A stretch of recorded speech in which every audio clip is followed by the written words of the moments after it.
जय हिंद दोस्तों। Modi's master stroke frustrated Pakistan and attack on J&K Jammu air force station.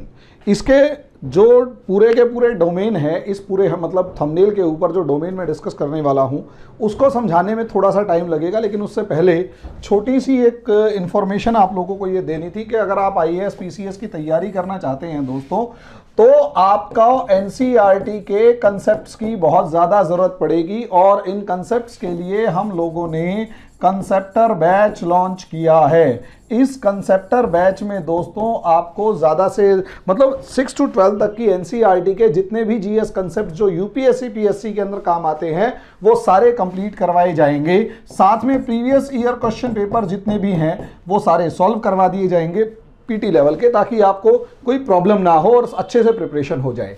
Fees दोस्तों ना के बराबर रखी हुई है, 500 रुपीज़ पर मंथ के हिसाब से फीस है, जो आपकी पॉकेट पे भी भारी नहीं पड़ेगी और स्टडीज़ भी कंटिन्यू हो जाएंगी। तो दोस्तों जल्दी कीजिए, इन नंबरों पे कॉल कीजिए और जल्दी से जल्दी हमसे जुड़िए। अब दोस्तों आ जाते हैं टॉपिक के ऊपर। टॉपिक है पाकिस्तान। पाकिस्तान की फ्रस्ट्रेशन क्यों? फ्रस्ट्रेशन पाकिस्तान की दोस्तों इसलिए क्योंकि मोटे तौर पर अगर आप देखें तो पाकिस्तान और इंडिया का बीच का अगर सबसे बड़ा रिलेशन यही है कि यार हमारा एक बड़ा इलाका कश्मीर के मामले में जो बड़ा इलाका है, इसके ऊपर एक डिस्प्यूट क्रिएट कर रखा है। हालांकि ये इंटरनेशनल कॉन्स्पिरेसी का एक हिस्सा था जिसमें पाकिस्तान और इंडिया को आपस में उलझाकर, जिसे कहते हैं कि इंडिया को एक सुपर पावर बनने से रोकने की ब्रिटेन, फ्रांस और अमेरिका, खासकर ब्रिटेन और अमेरिका की बहुत बड़ी साजिश थी।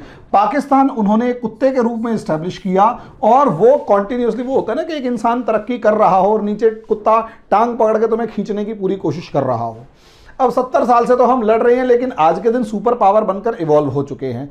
अब दुनिया, खासकर ब्रिटेन, अमेरिका जैसे देशों को भी समझ में आ गया कि इंडिया के बगैर गुजारा तो होना नहीं है। वो जो कुत्ता है उसे इंडिया को काटने की आदत पड़ी हुई है। अब प्रॉब्लम यही आ रही है, इंडिया ने उस मुद्दे को खत्म कर दिया जो कश्मीर था।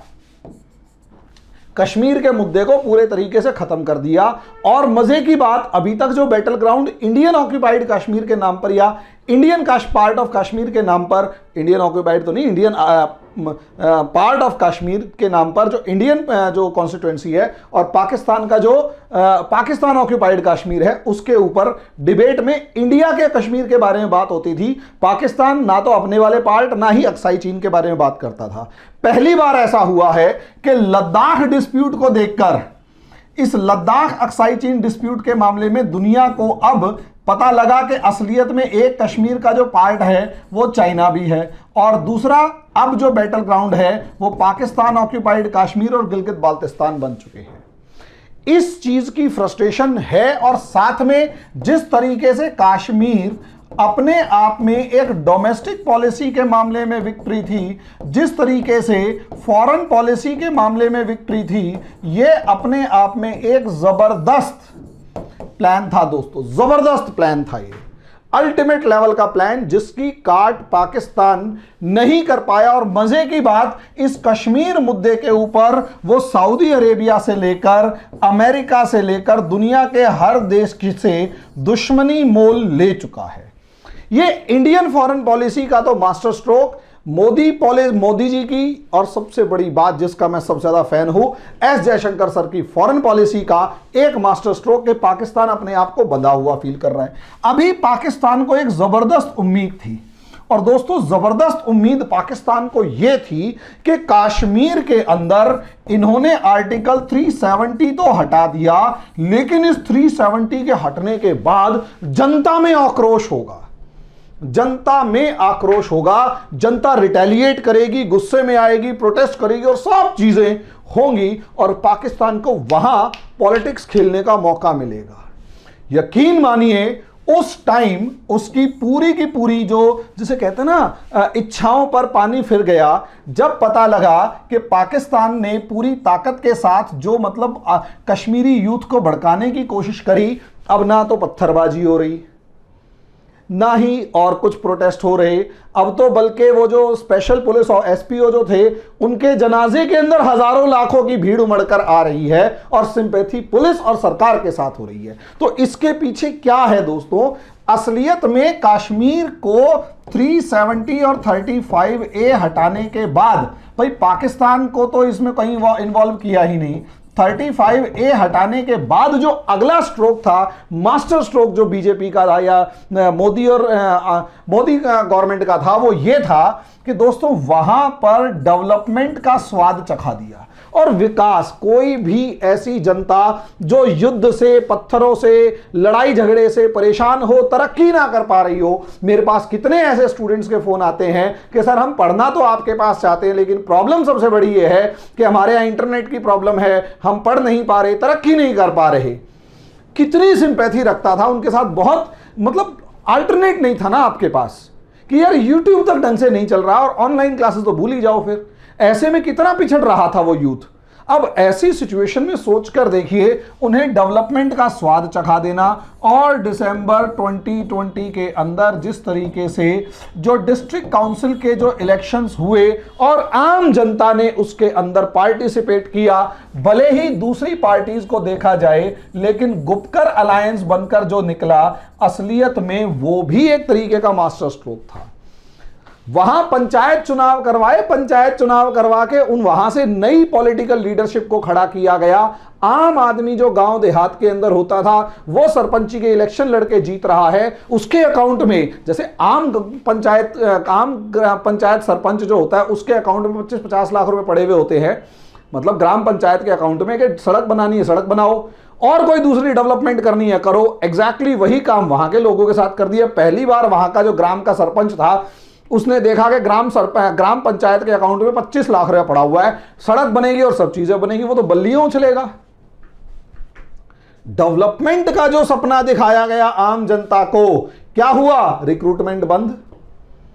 जो टेररिज्म पूरी जगह पर था, वो पूरे कश्मीर को जला रहा था, अब कुछ सीमावर्ती इलाकों में और रोहिंग्याओं के इलाकों में ज्यादा डेवलपमेंट जो थी, मतलब ज्यादा सिमट कर रह गया, बाकी इलाकों के अंदर तो गायब। अब यहां सोचकर देखिए अगला मास्टर स्ट्रोक कश्मीर के अंदर क्या है। पाकिस्तान को फंसा किस में रखा है? पाकिस्तान फंसा हुआ है तालिबान के मामले में। हालांकि तालिबान के मामले में डायरेक्ट इंडिया का कोई बड़ा रोल नहीं है, लेकिन तालिबान और इंडिया की जिस तरीके से बातचीत चल रही है, पाकिस्तान की यहां पर भी फ्रस्ट्रेशन है, पाकिस्तान की यहां पर भी फ्रस्ट्रेशन है और जबरदस्त वाली फ्रस्ट्रेशन है। इसी तरीके से अगर पाकिस्तान को देखोगे, सऊदी अरेबिया से जिस तरीके के रिलेशंस खराब है, और मजे की बात, और OIC जो है, ऑर्गेनाइजेशन ऑफ इस्लामिक कोऑपरेशन जो है, उसके अंदर जितने भी कंट्रीज हैं वो पाकिस्तान के साथ ना खड़ा होकर इस बार इंडिया के साथ खड़े हुए हैं, अमेरिका से लेकर। और सबसे बड़ी बात, इंडिया के ऊपर जिस तरीके से शाह महमूद कुरैशी FATF के मामले में एलिगेशन लगा रहे हैं कि वो पॉलिटिकल प्लेटफॉर्म बन चुका है और कुछ देश जो है उसके पॉलिटिकल एरिना के अंदर अपने आप को फायदा उठा रहे हैं, यानी इंडिया के ऊपर आरोप लगा रहा है कि FATF ने अभी भी अगर पाकिस्तान को ग्रे लिस्ट में रखा हुआ है। पाकिस्तान ने के ऊपर आरोप लगा कि पाकिस्तान, मतलब पाकिस्तान ने इंडिया पे आरोप लगाया कि जिस तरीके से इंडिया, मतलब जिस तरीके से FATF ने अभी 1 साल और पाकिस्तान को ग्रे लिस्ट में रखने का डिसीजन लिया है, वो खतरनाक है और वो असलियत में इंडिया की पॉलिटिक्स है। अब भैया पाकिस्तान की फ्रस्ट्रेशन, शाह महमूद कुरैशी तो वैसे ही बावड़ा आदमी है और यकीन मानो वो मतलब हमारे विदेश मंत्री की पैर की जूती समान नहीं है, इतना बेवकूफ वाहियात आदमी। उन्होंने खैर उनका प्राइम मिनिस्टर ऐसा है तो सारे मिनिस्टर ही ऐसे मिलेंगे। अब ऐसी सिचुएशन में सोचकर देखिए FATF की फ्रस्ट्रेशन, और सबसे बड़ी फ्रस्ट्रेशन कौन सी, जो 24 जून को मोदी जी ने सारे कश्मीरी लीडर्स की मीटिंग बुलाई, सारे कश्मीरी लीडर्स की मीटिंग 24 जून को बुलाई गई।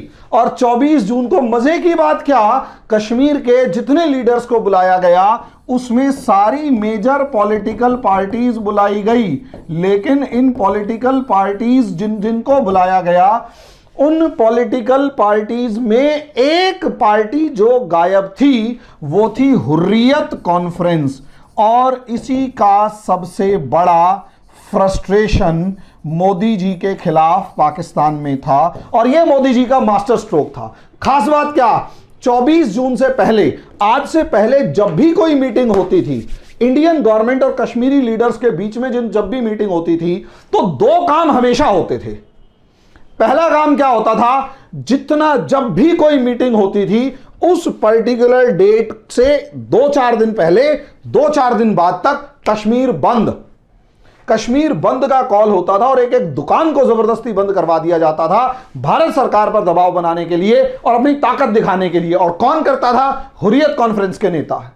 और दूसरा काम जो हमेशा होता था, हुर्रियत कॉन्फ्रेंस के नेता दिल्ली में भारत सरकार से बात करने से पहले एक काम जरूर करते थे, पाकिस्तान के राजदूत से बात करके आते थे।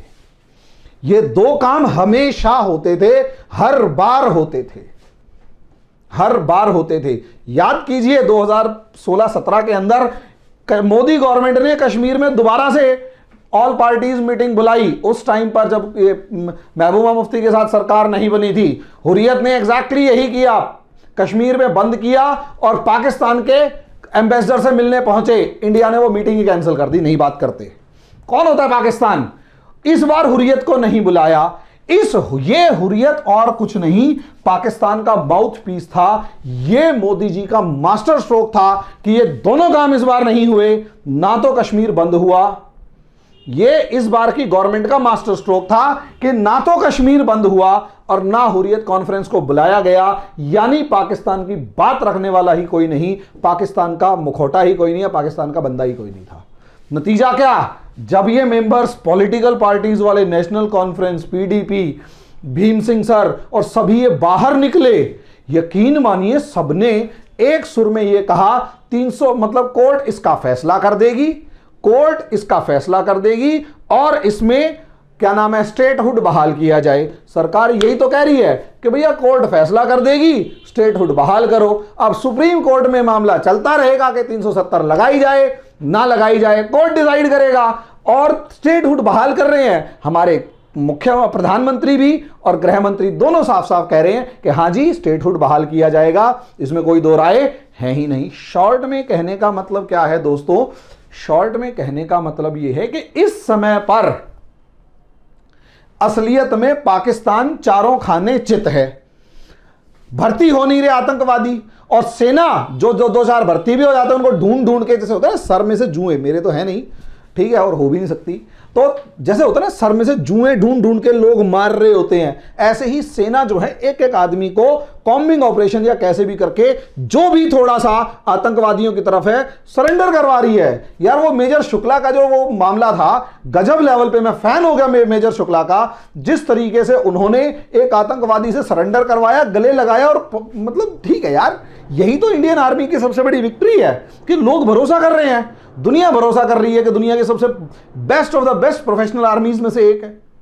अब यही पाकिस्तान की फ्रस्ट्रेशन है कि आतंकवादी मिल नहीं रहे, सरेंडर हो रहे हैं, मिल नहीं रहे, जो मिल भी रहे हैं वो बॉर्डर पे ही मर रहे हैं, अंदर तक पेनिट्रेट कर नहीं रहे। कहां तो 2014 से पहले दिल्ली से लेकर मुंबई तक खुल के अटैक हो रहे होते थे और 3-3, 4-4 दिन तक उनसे निपटने में पूरी ताकत लग जाती थी। अब वो बॉर्डर ही क्रॉस करते ही मारे जा रहे हैं। अब ऐसी सिचुएशन के अंदर पाकिस्तान तो फ्रस्ट्रेट होना ही होना है, चारों तरफ से फंस गया ना, कुछ कर ही नहीं पा रहा। तो ऐसे में अब क्या किया गया कि ड्रोन उठाया और ड्रोन से एक अटैक कर दिया। फ्रस्ट्रेशन, लास्ट में टेक्नोलॉजी का इस्तेमाल किया गया। हालांकि यह भारत के लिए बहुत बड़ी चिंता की बात है कि आपके ऊपर अगर ड्रोन स्ट्राइक्स हो रही हैं तो आने वाला समय भारत के लिए और भारत की सिक्योरिटी एजेंसीज के लिए बहुत ज्यादा खतरा है। और पाकिस्तान अगर इसमें ज्यादा कामयाब हो गया तो अभी तक भारत ने जिस समस्या का हल निकाला है, जिस समस्या को नियंत्रित करने के लिए, कंट्रोल करने के लिए जितनी इंडिया ने एफर्ट करी है, इंडियन गवर्नमेंट ने एफर्ट करी है, सब पे पानी फिर जाएगा और रात को ड्रोन उड़ता हुआ आएगा, अटैक करेगा और भाग जाएगा और हम कुछ नहीं उखाड़ पाएंगे। हालांकि इसका दूसरा सॉल्यूशन है, वो अटैक करते हैं, अब की बार हम भी ड्रोन से अटैक करेंगे। भाई तुम कर रहे हो, हम कर रहे हैं ना, तुम मान रहे ना हम मान रहे, काम ही खत्म। हम बेटर क्वालिटी के लिए आएंगे, लड़ना ही है ना, तो बेटर क्वालिटी के लिए आएंगे। ये सिचुएशन है। अब हालांकि इसका आउटकम क्या है, मेरे को अपनी सरकार पर इस मामले में पूरा भरोसा है। फॉरेन पॉलिसी और डिफेंस पॉलिसी में इन सरकारों की कोई कमी नहीं है। ये सरकार बहुत बढ़िया तरीके से काम कर रही है। हालांकि एजुकेशन और हेल्थ के ऊपर थोड़ी सी इनकी क्रिटिसिज्म करना जरूरी है। अब ऐसी सिचुएशन में पाकिस्तान को एक डर और सता रहा है, इसके पीछे एक डर और है। और देखो मजे की बात यह कि इन्होंने स्ट्राइक, वो जो मतलब ड्रोन से अटैक कर तो दिया, खुद डरे डरे घूम रहे हैं कि अब इंडिया कौन सा कदम उठाएगा। और मजे की बात यह है, ये डर ही कामयाब है, ये डर ही भारत की कामयाबी है। और अगर मार के आ जाएंगे तो मजा ही आ जाएगा। एक आधा हमला तुम भी इंडिया भी करेगा, तो उसके बाद अब पाकिस्तान के अंदर क्या रिएक्शन होता है या क्या होता है, ये तो समय आने पर ही बताया जाएगा। और मैं इंडियन सरकार के, अब इंडियन गवर्नमेंट के ऊपर ऐसा कोई दबाव नहीं डालना चाहता कि आपको बदला लेना चाहिए, जैसी मेरी सरकार चाहे। और हमें भी दबाव नहीं डालना चाहिए। कई बार क्या होता है, दबाव डालने से गलत कदम उठ जाते हैं। संयम बरता जाए, सरकार पे भरोसा रखा जाए कि कुछ ना कुछ तो ऐसा कदम वो ज़रूर उठाएंगे जिससे सामने वाले को सबक मिले। तो दोस्तों, आगे इसमें जो जो डेवलपमेंट्स होंगी मैं उसके ऊपर ज़रूर डिस्कशन करूंगा। अभी के लिए इतना ही, धन्यवाद।